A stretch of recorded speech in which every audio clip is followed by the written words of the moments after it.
Sometimes there comes along a man, a warrior, someone you might have underestimated, who steps up to the plate, and he saves the day, he knocks it out of the park. On this day, that man is former obese indie king turned triple nose pet project, Gunther. 4 letters, 1 word, hero. But let's get the boring shite out of the way first. Nikki Bella returned from her latest breakup to announce Evolution 2. No, not the faction Triple Nose led. Unfortunately, because they were pretty cool. No, Women's Evolution. Another all-women's PLE no one asked for or wants. A glad-handing, pat yourself on the back ball, where we all have to pretend it's just so delightful. They try and fail to wrestle like the men all the time now. Bayley's also back. Great.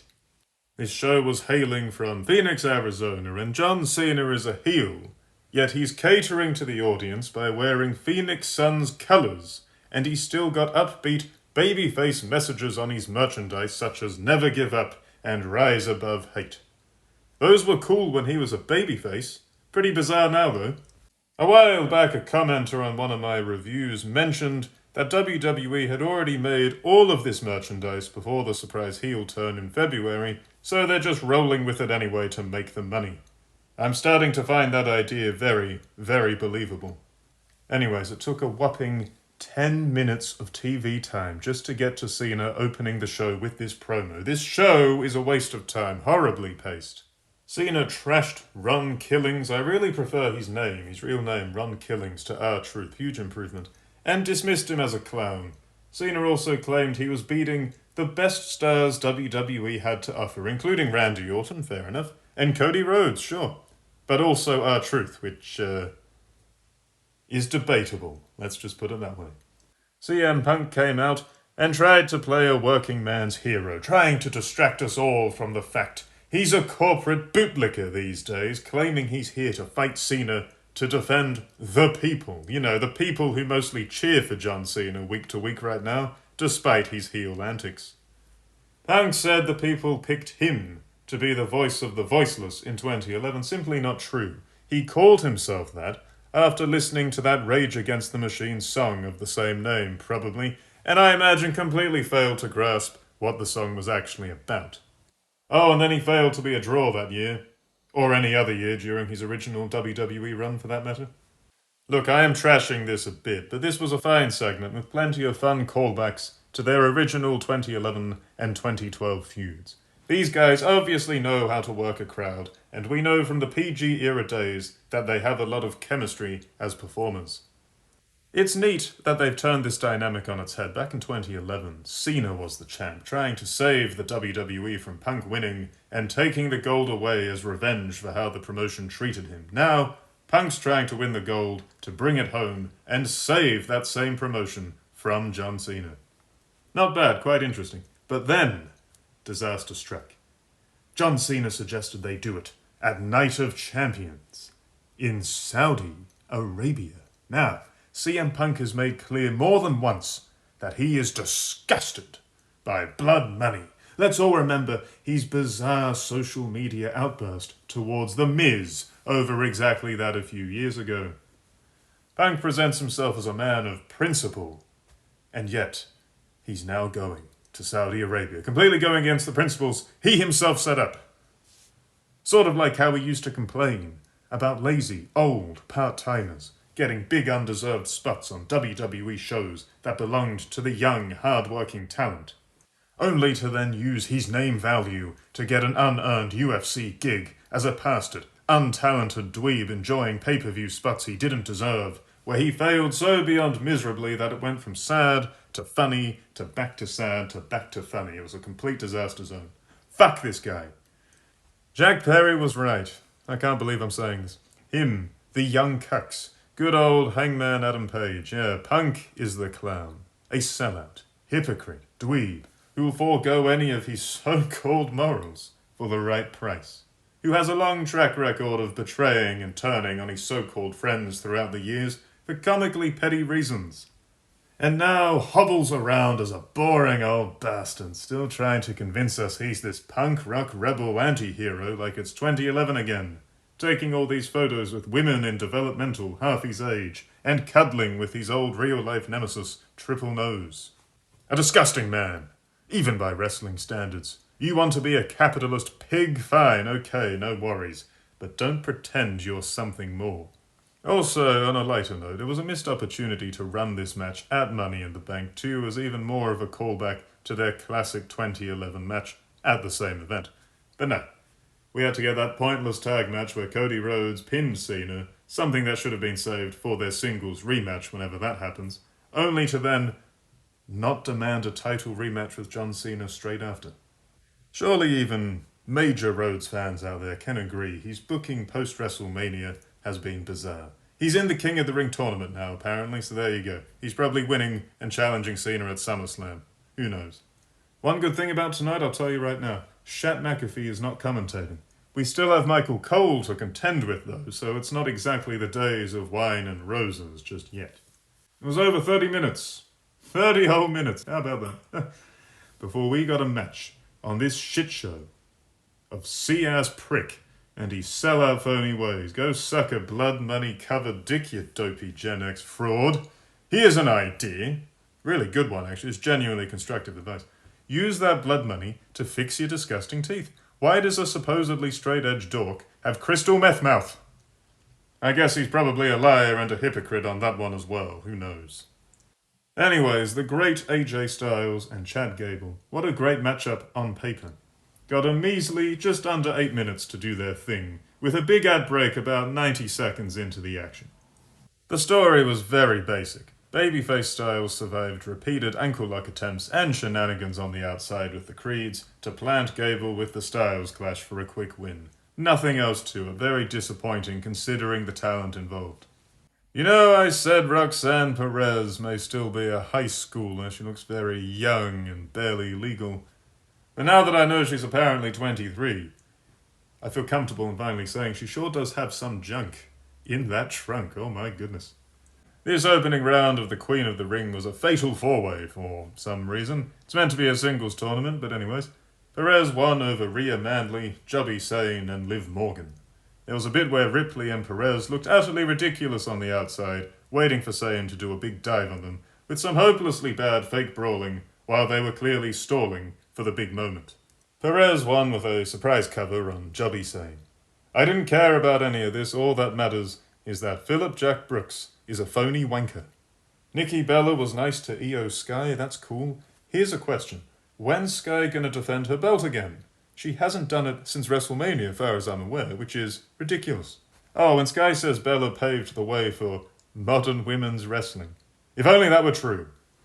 I'll take sexy caddy Nikki and her 5-minute toilet break matches over what we get these days. An unwatchable segment of pure torture next as Becky Cringe stunk the joint out with another hopeless heel promo no one was interested in. No one cares about the women's mid-card belts, they barely care about the men's ones. No one cares about Bird Lady, and no one cares about this pastor clown trying to play a heel. Oh, and while we're on this tirade, no one cares about this memoir of hers from last year either. She called Seth Rollins hot again, which, you know, I've said this before, it ain't 2015 anymore. Poor old Zest is hitting the wall and desperately needs some Rogaine on that widow's peak before his hair starts deserting him full time. Let that be a lesson to all the men out there. Your hair is fragile. You wear it long, and you tie it back tight in a man bun for years on end thinking you're some cool hipster bro. Let me tell you, you double, triple your chances of early onset hair loss. Get a haircut. Lynch complaining about Bird Lady raising her hand too roughly at Money in the Bank was somewhat funny in fairness, and could have been a neat heel jerk line, but Cringe delivers things in such a, well, cringe way, that it didn't really land.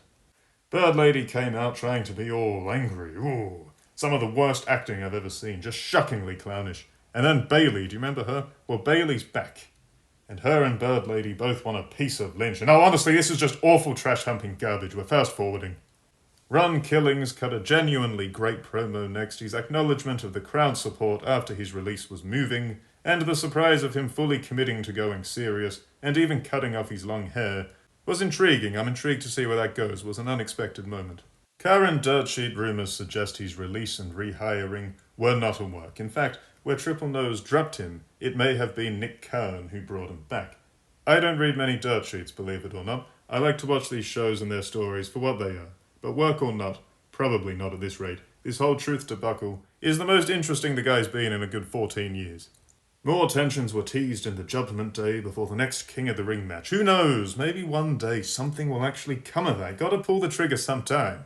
But in Triple Nose land, everything happens 2 to 3 months after everyone's already predicted it will happen. This men's King of the Ring Fatal 4-Way had Bron Breakker, very promising, young, dynamic star, Dominic Mysterio, young star in the midst of a steady push, and Penta, a new talent with a lot of merchandising potential and general fan interest. So of course it was past his prime tears merchant, Mr. Soy Latte and Emotions himself, Sami Zayn, who got the win. Mr. Never Was.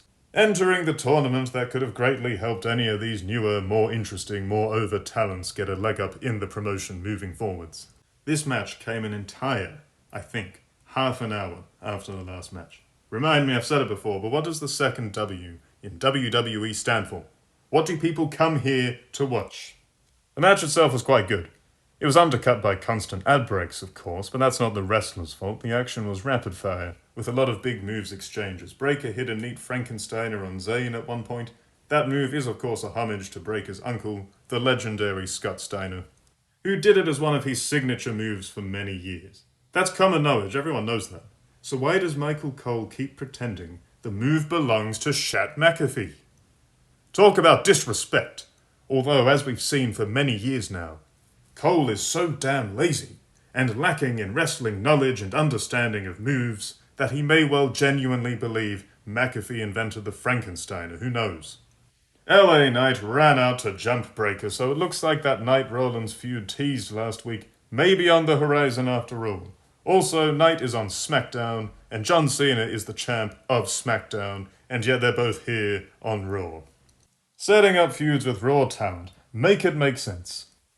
Anyways, Mysterio was on jobber duty, eating a haluva kick, so the honorary Uso could advance. Oh my goodness, she's back, guys. The real star of this show, Kathy Kelly, is in the house. About damn time. Okay, here we go. She had some nothing interviews with AJ Styles and the New Day, who were hanging out with Grayson Waller again, who was arguing with the long-buried Austin Theory earlier on. I don't care about any of that.